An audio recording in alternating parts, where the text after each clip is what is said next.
বিলাকীপাৰাত সংঘটিত হৈছে প্ৰেমৰ এক কৰুণ কাহিনী। এবাৰ বিলাকীপাৰাৰ নয়াহাটৰ এগৰাকী যুৱতীৰ লগত সংঘটিত হৈছে এক অমানৱীয় প্ৰেম। ৬-৭ বছৰ ধৰি ৰাখিছে, তাকো এনেকুৱা মানে মোৰ নিচিনা কণ্ডিশ্যন। যুৱতীগৰাকীৰ প্ৰেমৰ প্ৰলোভনেৰে ধৰ্ষণ কৰি ব্লেকমেইলিং প্ৰকাণ্ড প্ৰেমিকৰ। যুৱতীগৰাকীয়ে ন্যায় বিচাৰি কাষ চাপিলে আদালতৰ। ঘটনাৰ বিৱৰণী মতে বিলাকীপাৰা সমজিলাৰ অন্তৰ্গত নয়াহাট গাছবাৰী গাঁৱৰ এগৰাকী যুৱতীয়ে টেণ্ট হাউচত কৰ্মসূত্ৰে গুৱাহাটীত কৰ্মৰত হৈ আছিল। এদিন হঠাতে কাপোৰৰ দোকানত কাপোৰ কিনি থাকোঁতে এই ভণ্ড প্ৰেমিকক অৰ্থাৎ জাকিৰ আলীক লগ পায়। বিভিন্ন প্ৰলোভনেৰে প্ৰেমৰ সম্পৰ্ক গঢ়ি তোলে জাকিৰ আলীয়ে। তাৰ পিছতেই বিবাহ কৰাৰ প্ৰতিশ্ৰুতিৰে যুৱতীগৰাকীক শাৰীৰিক সম্পৰ্ক গঢ়ি তোলে। পিছত এইজন পাষণ্ড প্ৰেমিকে যুৱতীগৰাকীৰ লগত ব্লেকমেইলিং কৰাৰ আৰম্ভ কৰে আৰু কিছু সংখ্যক অশ্লীল ভিডিঅ' লম্পট প্ৰেমিক জাকিৰ আলীয়ে তেওঁৰ মোবাইলত আবদ্ধ কৰি যুৱতীগৰাকীক বিভিন্ন ধৰণৰ ভয় ভাবুকি ধমকি আদি প্ৰদান কৰে। আনহাতে যুৱতীগৰাকীৰ পৰা ৩ লাখ টকা দাবী কৰে আৰু এই অভিযোগ উত্থাপন কৰিছে যুৱতীগৰাকীয়ে। লগতে যুৱতীগৰাকীয়ে ২ লাখ টকা উক্ত পাষণ্ড প্ৰেমিক জাকিৰ আলীক আদায় দিয়ে। প্ৰাপ্ত অভিযোগ মতে যুৱতীগৰাকীক দুবাৰকৈ গৰ্ভপাত কৰাই গৰ্ভপাত নষ্ট কৰাই পাষণ্ড প্ৰেমিক জাকিৰ আলী।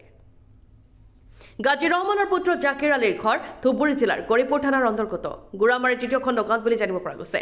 পিছত যুৱতীগৰাকীয়ে নিৰুপায় হৈ নয়াহাট উপ আৰক্ষী চকীত এজাহাৰ দাখিল কৰিছে যদিও আজিলৈকে ভণ্ড প্ৰেমিক জাকিৰ আলীক গ্ৰেপ্তাৰ কৰিবলৈ সক্ষম হোৱা নাই নয়াহাট আৰক্ষীয়ে। অৱশেষত ন্যায় বিচাৰি আদালতৰ দ্বাৰস্থ হয় যুৱতীগৰাকীয়ে। যুৱতীগৰাকীৰ ন্যায়পক্ষত থিয় দিছে নামনি অসম সংখ্যালঘু সংগ্ৰাম পৰিষদৰ সভাপতি আজিবুল ইছলাম, NASSPৰ বিলাকীপাৰা জিলা সমিতিৰ সভাপতি ৰাজিবুল ইছলামে ভণ্ড প্ৰেমিক জাকিৰ আলীক ২৪ ঘণ্টাৰ ভিতৰত গ্ৰেপ্তাৰ কৰি শাস্তিমূলক ব্যৱস্থা গ্ৰহণ কৰাৰ বাবে বিলাকীপাৰা প্ৰশাসনৰ ওচৰত দাবী জনাইছে। এতিয়া প্ৰশ্ন হয়, নয়াহাট আৰু গৌৰীপুৰ আৰক্ষীয়ে কেতিয়া গ্ৰেপ্তাৰ কৰিবলৈ সক্ষম হ'ব এইজন পাষণ্ড ভণ্ড প্ৰেমিকক? পিছত মই গম পালোঁ, মোৰ লগত বহুত দিন যেতিয়া ২ বছৰ ধৰি মোৰ লগত সম্পৰ্ক চলাই আছিলে, বিয়া পাতিম বুলি কৈ।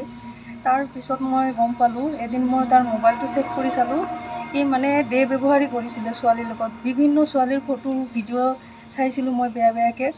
আৰু তেজপুৰত তাৰ গাড়ী মানে ৰখাইছিলে, ছোৱালী বিকিব লৈ গৈছিলে নে তেনেকৈ মানে তেজপুৰত তাৰ কেছ হৈছিল বুলি শুনিছোঁ। তাৰ গাড়ী এতিয়ালৈকে তেজপুৰত আছে।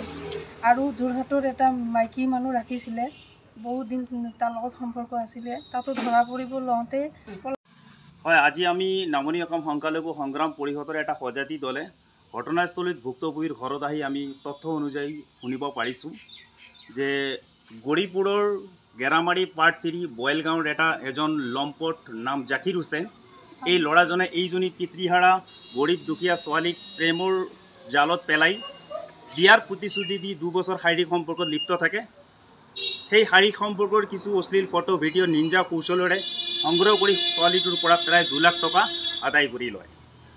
তাৰপিছত সেই লম্পট জাকিৰে বিয়াৰ প্ৰতিশ্ৰুতি অৱলম্বন কৰি সেই ছোৱালীজনীৰ পৰা পলায়ন কৰে।